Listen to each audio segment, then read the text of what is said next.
¿Exacto? Justo después de haberles transferido a mis padres para sus gastos del mes, me desinvitaron de la cena familiar porque a la nueva novia de mi hermano yo no le caía bien. Así que cancelé todos los pagos y me alejé para siempre. Todo empezó con un mensaje de texto. 5 palabras. Sin puntuación, sin emoción, no estás invitado a cenar. Y luego, un segundo mensaje, como si se hubieran acordado de último momento, a la novia de tu hermano no le caes bien. Eso fue todo. Sin disculpas, sin explicaciones. Solo mi madre haciéndome saber que estaba oficialmente desinvitado de la mesa de mi propia familia porque la novia de mi hermano, una influencer de Instagram con adicción a los filtros y tendencia a fingir alergias, no me soportaba.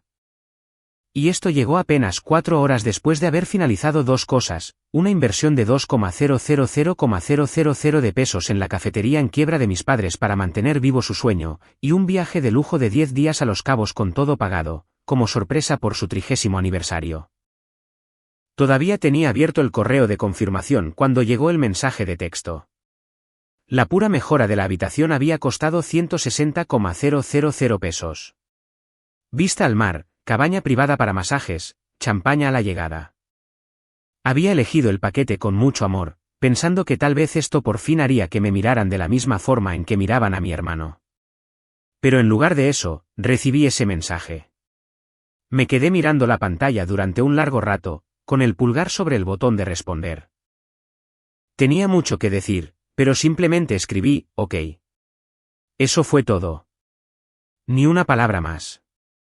Solo un silencioso OK del hijo que siempre estaba ahí, el que siempre pagaba, el que siempre perdonaba.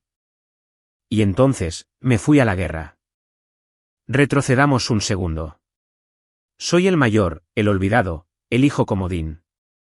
Mi hermano Nicolás es el niño de oro, el bebé, el niño milagro que no esperaban. Y por milagro me refiero al niñote mantenido que ha fracasado en 5 negocios distintos, chocó 2 coches que yo pagué, y de alguna manera, lo siguen tratando como si hubiera inventado la gravedad. Nuestra dinámica familiar es simple, Nicolás sueña, yo pago. Él choca, yo limpio el desastre. Él miente, ellos le creen. Yo respiro mal y soy el problema. A los 23 años, yo ya tenía 2 trabajos y mandaba dinero a casa solo hasta que las cosas mejoraran. A los 26, fui el aval del préstamo para la cafetería que ningún banco quería autorizar. A los 28, pagué su segunda hipoteca porque mi mamá no podía dormir con tanta deuda encima. Mientras tanto, Nicolás compraba NFTs y empezaba un podcast llamado Crypto by Ipsonly. Pero claro, a su novia yo no le caigo bien. Tal vez sea porque en Navidad la expuse por andar vendiendo proteínas de esquema piramidal. O tal vez porque no me volví loco de emoción con su historia sobre manifestar una bolsa Prada. Como sea, mi mamá se puso de su lado. Y esta no era la primera vez que me excluían. Era solo la primera vez que tenían el descaro de mandarme un mensaje directo al respecto. Lo peor de todo, ni siquiera les había contado que acorté mi propia luna de miel para financiar la crisis de impuestos de su cafetería. Llevaba 2 meses casado. Mi esposa estaba dormida en nuestra habitación de hotel en Roma mientras yo estaba al teléfono con su contador, transfiriéndoles dinero de emergencia como si fueran billetes de Monopoly. Ella nunca se quejó. Solo me dijo, son tus papás. Lo entiendo. Pero ahora estaba sentada frente a mí, en silencio, viendo cómo apretaba la mandíbula al enviar mi respuesta de OK. No dijo ni una palabra, solo deslizó su mano sobre la mía y susurró, no tienes que seguir haciendo esto. Y algo se rompió dentro de mí. No fue ruidoso, no fue explosivo, solo se rompió. Caminé hacia mi oficina, me senté frente a la computadora y abrí mi portal bancario. Ahí estaba, la transferencia de 2,000,000 de pesos de la semana pasada. Todavía estaba en proceso, pero era reversible. La cancelé. Siguiente, el viaje a Los Cabos. Vuelos, hotel y excursiones cancelados. Incluso llamé a la agencia de yates y les dije que mi familia había decidido irse a nadar con tiburones en otro lado. Luego abrí una carpeta en mi disco duro llamada Apoyo Familiar. 157 recibos, años de pagos. Cada ida al súper, cada pago de la hipoteca, cada factura médica que pagué como regalo, cuidadosamente archivados. Los borré todos y luego bloqueé sus números. Esto no era un berrinche. Esto no era venganza. Era el fin de una transacción, porque eso es todo lo que siempre fui para ellos. Una transacción. Hasta ahora. Pasaron 2 días antes de que se rompiera el silencio. Ese fue el tiempo que tardó mi papá en llamar. No para preguntar si estaba bien. No para saber cómo andaba. Solo para decir, ¿por qué rebotó el pago de la cafetería? Eso fue todo. Ni un oye, estás enfermo. Ni un estamos preocupados por ti. Ni siquiera un maldito hola. Solo pánico total porque las cuentas mágicamente no se pagaron solas como de costumbre. No contesté. Dejé que entrara al buzón de voz. Luego otra llamada, luego una tercera. A la 6ª llamada perdida, me mandó un mensaje: esto no es gracioso, Mateo. Ahí estaba. Gracioso, porque mi esclavitud financiera era un chiste para ellos. Yo alejándome, ese era el remate del chiste. No respondí. 1 hora después, mi mamá también intentó llamar. Sin buzón de voz, solo una llamada perdida. Odia el buzón de voz. Dice que es mucho esfuerzo escuchar a la gente divagar.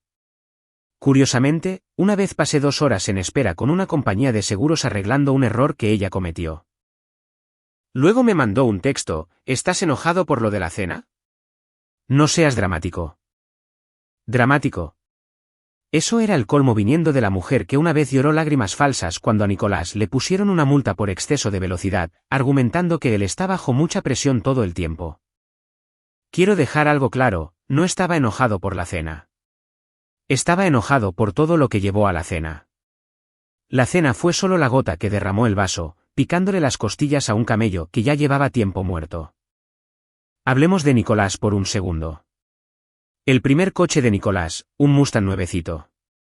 Lo chocó al mes. Dijo que fue por una curva rara. El seguro dictaminó que iba testeando a exceso de velocidad. Mis padres dijeron que era solo una lección. Mi primer coche, un Honda Civic heredado con 300,000 kilómetros y una ventana del copiloto que no bajaba. Lo arreglé yo mismo con vídeos de YouTube y cinta de aislar. La Universidad de Nicolás, pagada en su totalidad a pesar de haber cambiado de carrera 4 veces. La mía, trabajé turnos nocturnos y me gradué con 980,000 pesos en deudas. La fiesta de cumpleaños de Nicolás del año pasado, una terraza rentada en el centro, torre de champaña, cuarteto de cuerdas y una maldita escultura de hielo con sus iniciales. Mi último cumpleaños, mi mamá me mandó una foto de un pastel que le horneó a Nicolás, por si quería verlo. Pero claro, yo soy el dramático. Después de cancelar todos los pagos y bloquear sus números, esperaba que apareciera la culpa, esa vieja y familiar opresión en el pecho. La vergüenza que siempre me seguía cuando me atrevía a decir que no. Pero no llegó. En lugar de eso, me sentí tranquilo. Como una máquina apagándose después de años de funcionar con la reserva.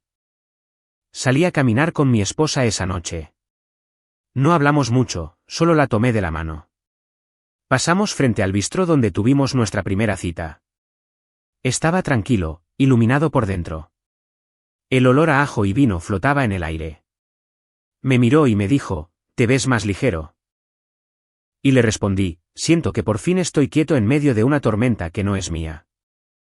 A la mañana siguiente, recurrieron a mi tía. Y la tía Victoria es la designada emisaria de la familia. Es la que manda capturas de pantalla cuando alguien publica cosas preocupantes en redes sociales. Una vez me llamó en pánico porque le di «me gusta» a un tuit que decía: «A veces, cortar con la familia tóxica es autocuidado». Me escribió: «Tus padres están muy lastimados. Tu mamá está llorando. Deberías llamarlos». Le respondí: «No estaba llorando cuando me desinvitó de la cena». No contestó. Empecé a recibir llamadas de números bloqueados, luego una del teléfono fijo de la cafetería. Dejé que todas se fueran al buzón. Mi papá dejó un mensaje que decía: «No sé a qué clase de jueguito estás jugando, pero el recibo del gas está vencido y los proveedores están llamando. Más te vale arreglar esto». ¿No puedes ayudarnos a arreglar esto? Era como si yo hubiera roto algo al detener el flujo de dinero. Ese fue el momento en que realmente me pegó. No fue solo un golpe en el estómago, sino una fría realización que se instaló en lo profundo de mis huesos: no me amaban. Amaban la versión de mí que les era útil, la que pagaba, la que se quedaba callada, la que se disculpaba cuando no había hecho nada malo.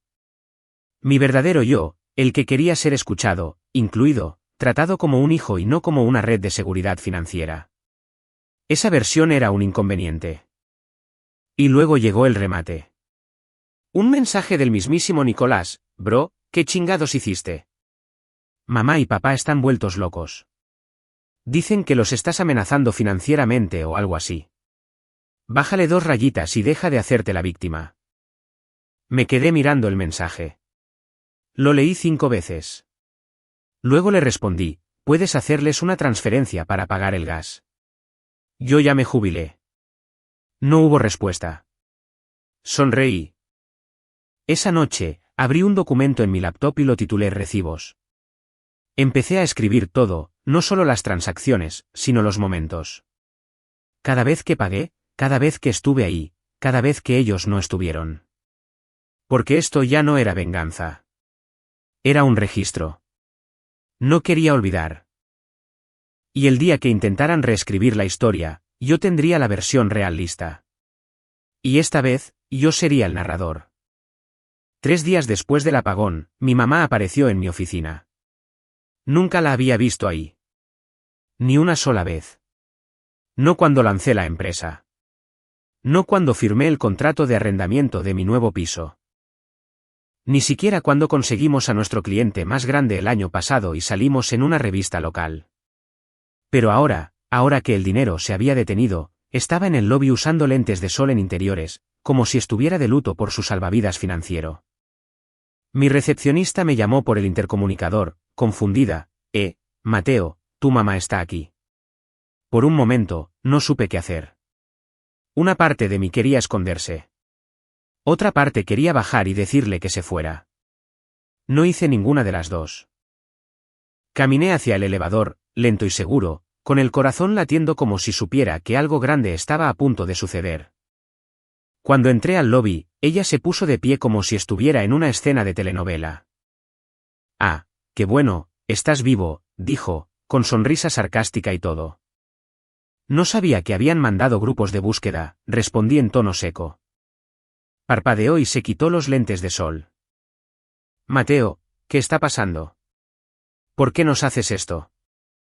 No te. ¿Qué pasó? No estás bien, ni siquiera lo siento. Directo al guión de víctima. La llevé a la pequeña sala de conferencias, territorio neutral, y cerré la puerta. Cancelaste todo, dijo ella. Los servicios, el viaje. Hasta reversaste la transferencia de la cafetería. Tu padre está desquiciado. Qué bueno, dije. Mateo. Me senté frente a ella. Tranquilo, calculador. ¿Quieres hablar? Hablemos. ¿Por qué me desinvitaron de la cena? Su expresión vaciló. ¿Qué? ¿La cena? La que me dijiste que no estaba invitado. Porque a la novia de Nicolás no le caes bien. Se cruzó de brazos. No fue personal. Ya sabes lo sensible que es Brenda. Dijo que la haces sentir juzgada. Si juzgo los esquemas piramidales. Sí. Suspiró ella. Solo no queríamos tensión. Se suponía que sería una velada tranquila. Claro, dije. Una velada tranquila financiada por la persona a la que excluyeron. Silencio. Lo intentó de nuevo. Mateo, no queríamos lastimarte. Simplemente no les importó si lo hacían. El silencio se hizo más pesado. Luego, cambió de táctica. Su voz se suavizó y sus ojos hicieron ese falso brillo que había perfeccionado cuando quería algo. No te estamos pidiendo nada grande, solo un poco de ayuda hasta que la cafetería se estabilice. Me recargué en la silla. Les di 2,000,000 de pesos. Eso era una inversión. No, eso era un salvavidas. Solo que no te gustó el hecho de que viniera con expectativas. Se movió incómoda en su asiento. Siempre has tenido este complejo de mártir. Qué curioso, yo pensaba que tenía un complejo de proveedor. Y entonces soltó la verdadera bomba. ¿Sabes lo que dijo tu hermano después de todo esto? Dijo que siempre le has tenido envidia. Que esta es solo tu forma de llamar la atención. No me inmuté. Suena exactamente a algo que él diría. Él también está sufriendo. ¿De qué? ¿Del estrés de ser cargado por la vida como si fuera un bolso? Me miró como si la hubiera abofeteado. Has cambiado, dijo con frialdad. No, le respondí. Solo dejé de pagar por su silencio. Nos quedamos ahí, mirándonos. Parecía que quería llorar. No porque estuviera triste, sino porque sus herramientas habituales, la culpa, la evasión, la manipulación, ya no le funcionaban. Entonces se puso de pie. Si quieres destruir a esta familia por una cena, es tu decisión. No me moví. Yo no destruí nada, dije. Solo dejé de fingir que no estaba roto desde hace mucho tiempo. Y entonces se fue. Sin abrazo, sin despedida. Solo un bufido y un portazo que no retumbó tanto como ella probablemente hubiera querido. Esa noche, Nicolás subió una foto a Instagram. Él y Brenda sosteniendo unos cócteles con la descripción, celebrando la claridad. Algunas personas solo restan paz. Protege tu círculo. Sin mencionarme a mí, pero me etiquetaron en un comentario. Uno de sus seguidores puso, ¿no fue tu hermano el que pagó esa cafetería? Nicolás respondió, no realmente. Nos dio dinero y trató de controlarlo. No es lo mismo. ¿Control? Así era como lo llamaban ahora. Curioso, porque durante años lo único que hice fue dar, dinero, tiempo, energía, paciencia. Ahora que quería un asiento en la mesa que yo mismo construí, de repente era una amenaza. Después de la emboscada sorpresa de mi mamá en la oficina y la indirecta críptica de Nicolás en Instagram, algo dentro de mí hizo clic. Se acabó eso de simplemente ignorarlos. Se acabó dejarles escribir el guión. Si querían un espectáculo, les daría una función que no olvidarían. Así que empecé a mover los hilos. Verán, olvidaron con quién se estaban metiendo. Yo no solo invertí en el negocio familiar, yo lo reconstruí. Creé su sistema de pedidos en línea. Logré que aparecieran en 3 guías turísticas locales. Optimicé su sistema de punto de venta cuando a Nicolás se le olvidaba cómo hacer un inventario básico. Y lo mejor de todo, yo era dueño del 40% del negocio. Legal y silenciosamente. Registrado a través de una SADCB con mi firma, porque siempre creí en proteger lo mío. Hasta ahora. Llamé a mi abogada, Daniela Silva.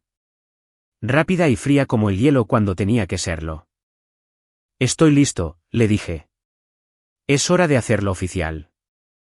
Ni siquiera tuvo que preguntar a qué me refería.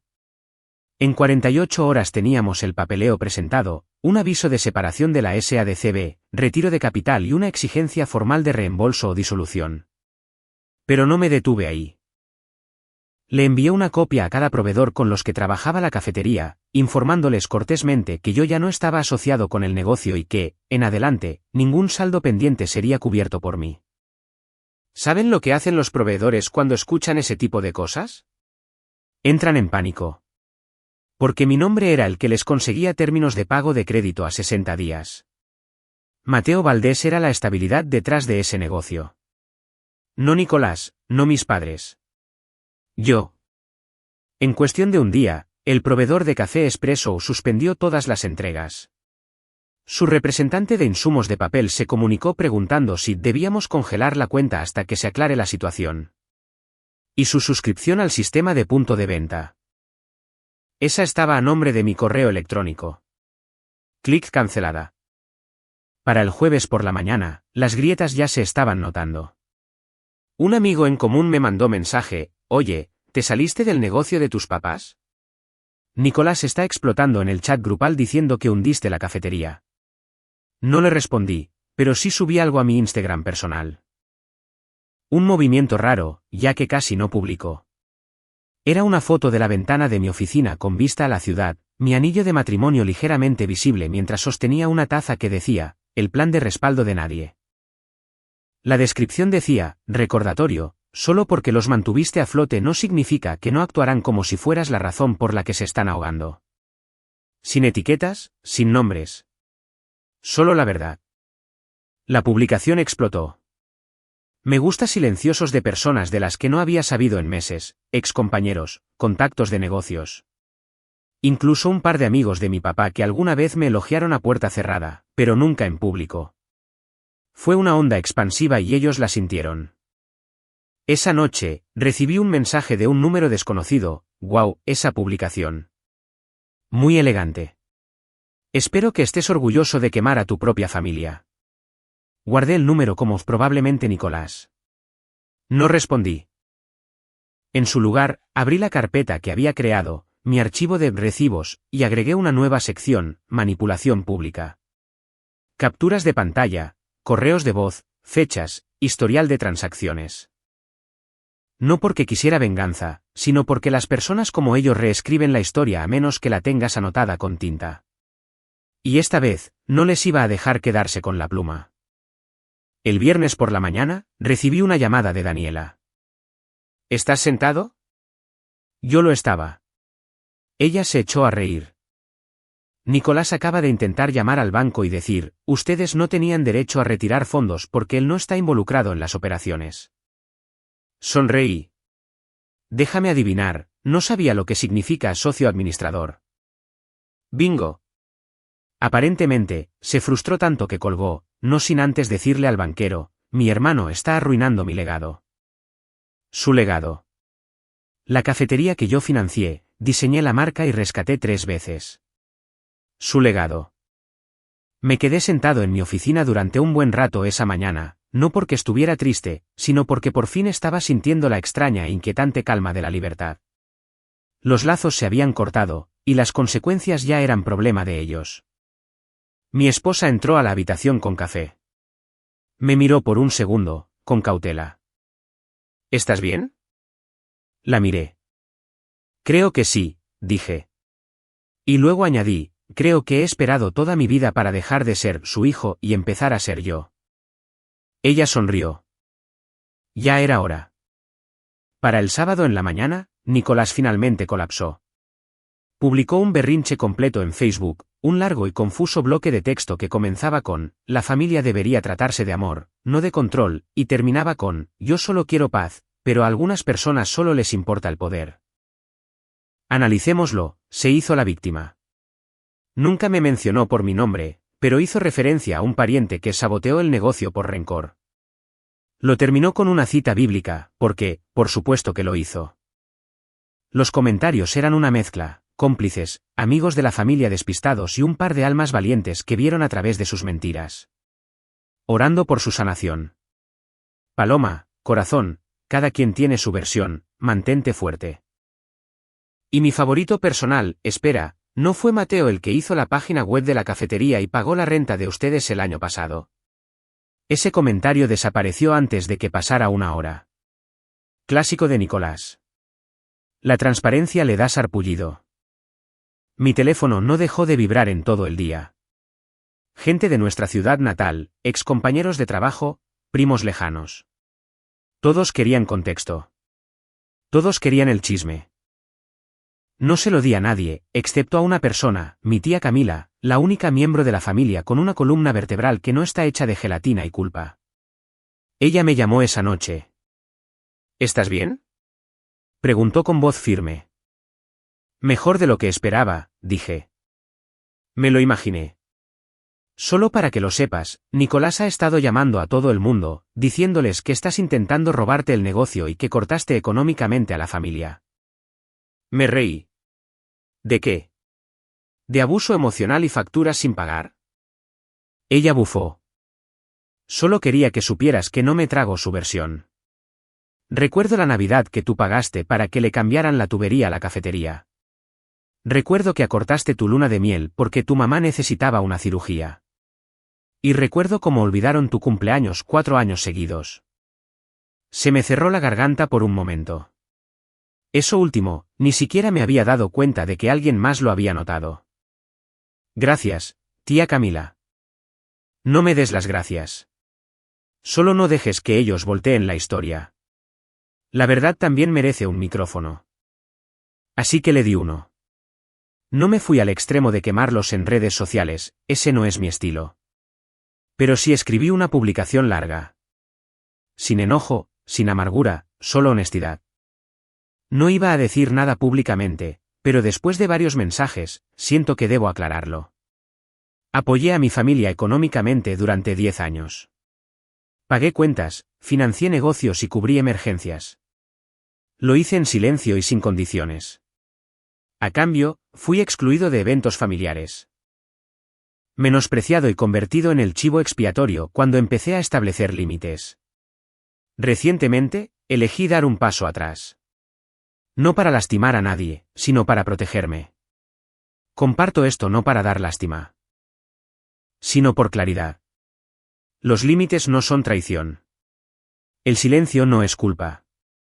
Y alejarse de la manipulación no es crueldad, es supervivencia. Sin nombres, sin drama, solo hechos. Se volvió semiviral en nuestro círculo local. Llovieron comentarios. Las personas compartieron sus propias historias. Algunos me mandaron mensajes privados para decirme, necesitaba escuchar esto. Otros etiquetaron a sus propios familiares. Alguien incluso escribió, esto es exactamente lo que pasó con mi hermana. Nicolás se quedó en silencio. Por primera vez en su vida, no tuvo con qué responder.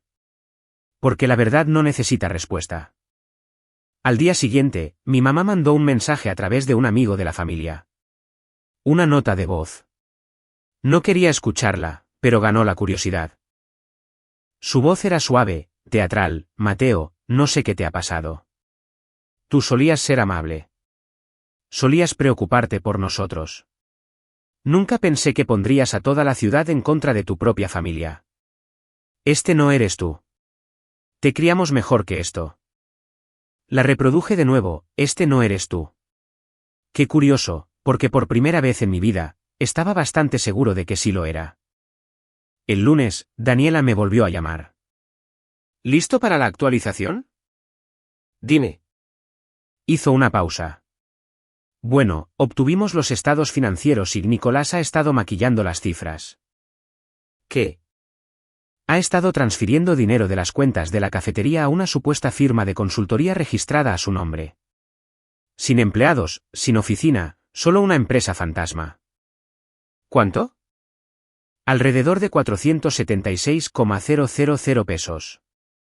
Me eché hacia atrás en la silla. Esto ya no era solo un drama familiar. Esto era fraude. Nicolás siempre pensó que ser el simpático lo salvaría.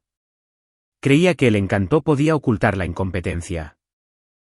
Que si publicaba suficientes frases inspiracionales y sonreía lo suficiente en las fotos grupales de la familia, el mundo olvidaría que jamás había durado en un trabajo real más de 6 meses. Pero los números no mienten. Y el reporte de Daniela no sonreía.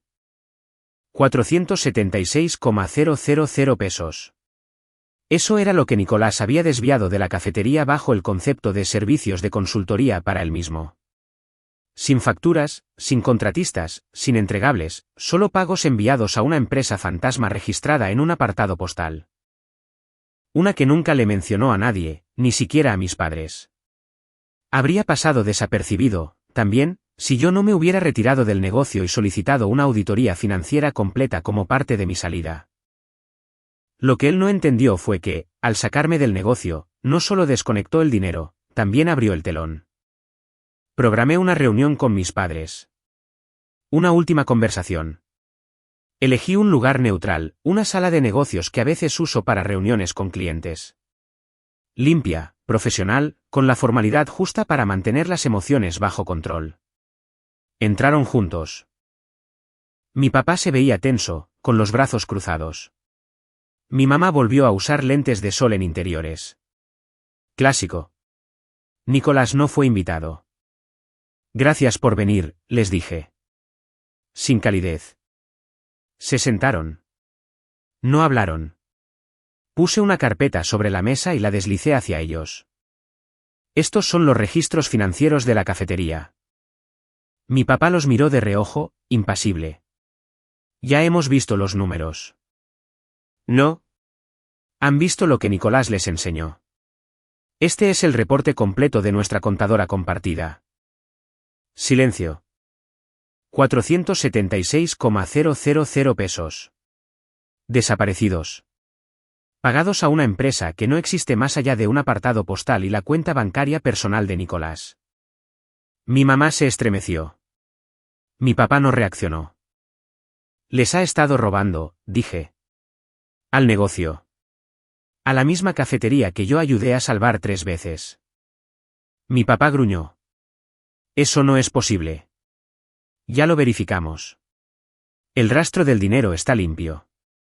La SADCB es falsa. Él ha estado sacando efectivo durante meses. Mientras yo les cubría la espalda, él les vaciaba los bolsillos. Mi mamá abrió la boca, pero la interrumpí. No tienen que creerme. Pronto escucharán del SAT. Daniela presentó los documentos esta mañana. Se fueron sin decir palabra. Sin disculpas, sin enojo, solo en un silencio de asombro. Esa noche, Nicolás me mandó un mensaje: no podías dejarlo en paz, ¿verdad? Siempre tuviste que ser el héroe. ¿Crees que ahora sí te van a querer? Noticia de última hora, de todos modos no lo harán. Lo arruinaste todo. Le respondí con una captura de pantalla del reporte financiero. Sin palabras. Me dejó en visto.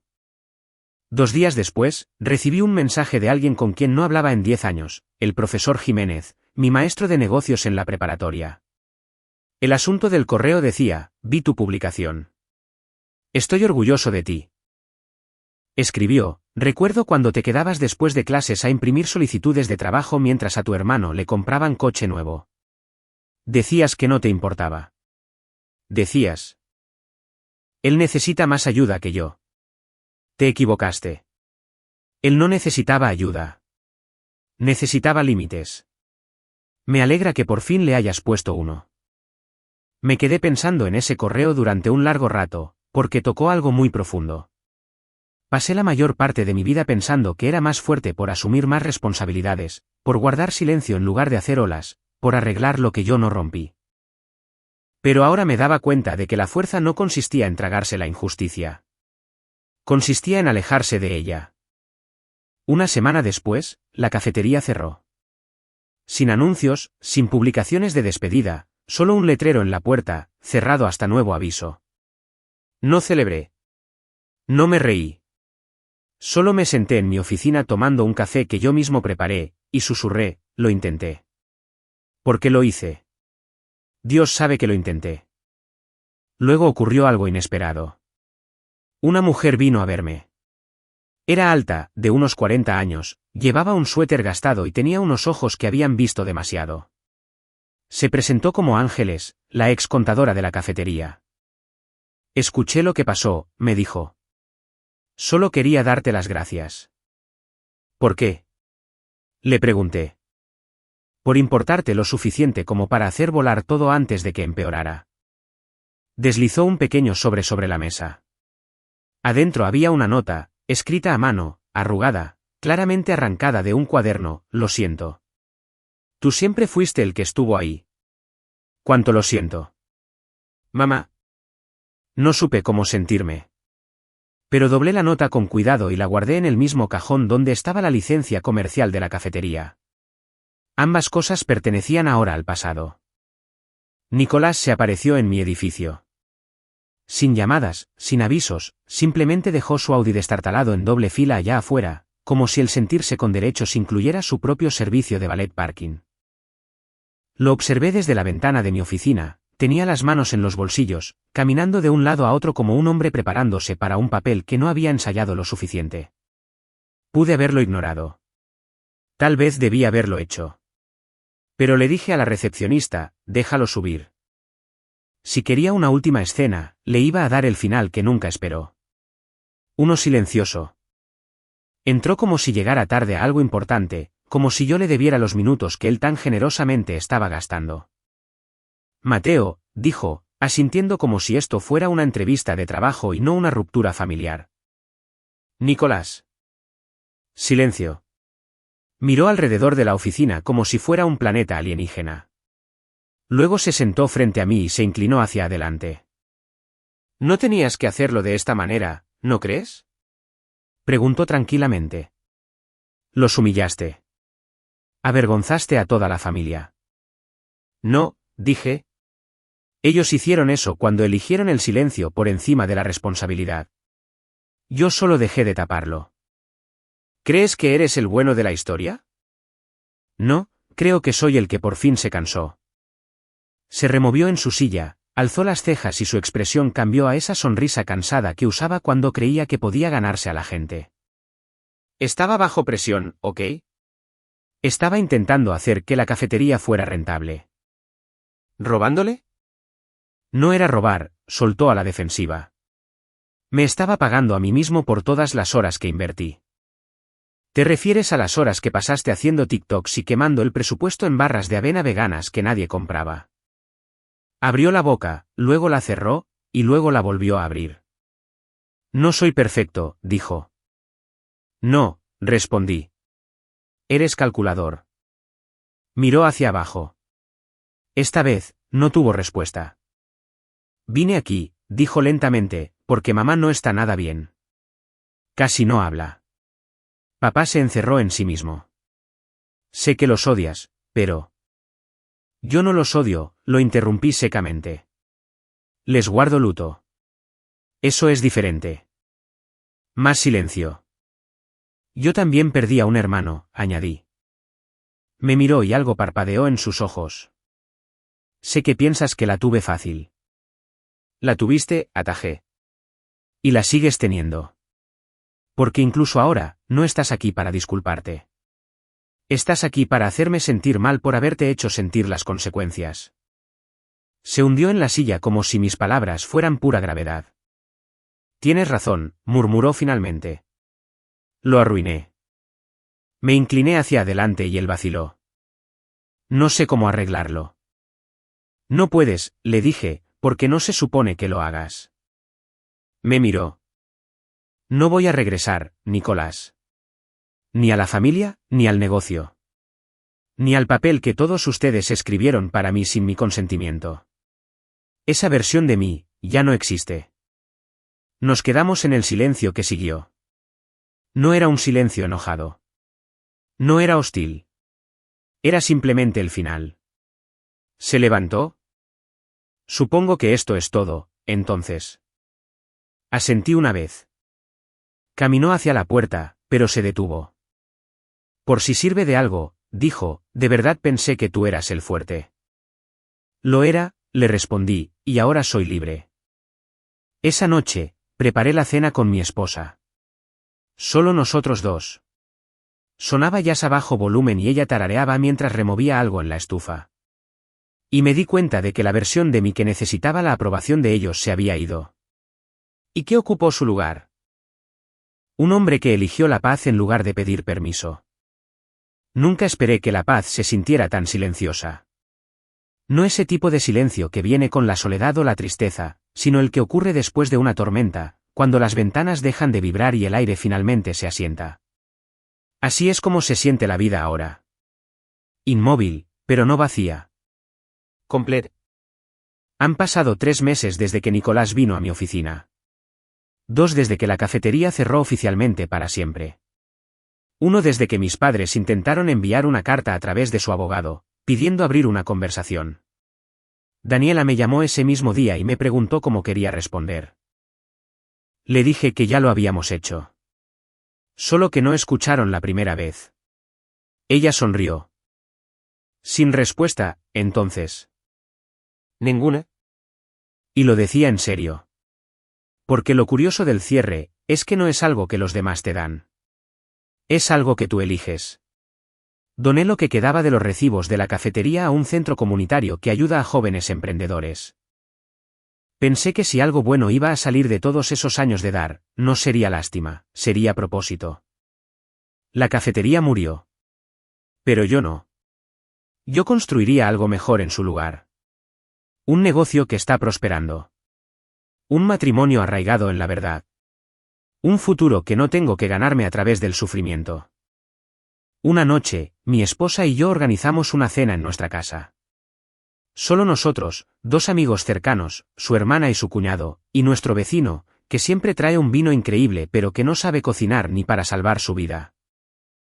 Alguien levantó una copa y brindó, por Mateo, quien en silencio hace más de lo que la mayoría de la gente jamás verá. Me reí. Fue cálido, casual. Pero más tarde esa noche, cuando estábamos limpiando, mi esposa me preguntó, ¿en qué pensabas cuando dijo eso? Y le respondí que antes deseaba que mis papás dijeran cosas así de mí. Ella no dijo nada, solo estiró la mano y tomó la mía. No tengo bloqueados a mis padres. No porque quiera hablar, sino porque ya no me estremezco cuando lo intentan. Sus correos electrónicos se quedan sin leer, sus llamadas son ignoradas, sus palabras perdieron poder. Y sobre Nicolás, me enteré por un amigo que se mudó a vivir con los padres de Brenda. Empezó un nuevo podcast llamado Reinicio. Un nombre adecuado para un tipo que presiona el botón de reinicio cada vez que la responsabilidad toca a su puerta. No lo odio. Simplemente no lo necesito. La semana pasada recibí una carta, escrita a mano, sin remitente. La letra era de mi madre. Decía, lo sentimos. No sabemos cómo arreglarlo, pero lo estamos intentando. Te extrañamos. Estamos orgullosos de ti. Esperamos que eso signifique algo. La doblé una vez, la guardé en un cajón con las demás y volví a mi vida. Porque ya no vivo en esa casa. Aquella donde el silencio significaba culpa. Donde el sacrificio era esperado, no agradecido. Donde mi valor se medía por lo callado que daba y lo rápido que perdonaba. No. Ahora vivo aquí, en un espacio que construí bajo los términos que yo elegí, con personas que no me exigen lealtad como si fuera el enganche de una deuda, sino que me ofrecen amor como si fueran unas llaves compartidas. Perdieron a un hijo que no merecían. Pero yo encontré al hombre que nunca me permitieron ser. Y no voy a regresar. Ni por culpa. Ni por sangre.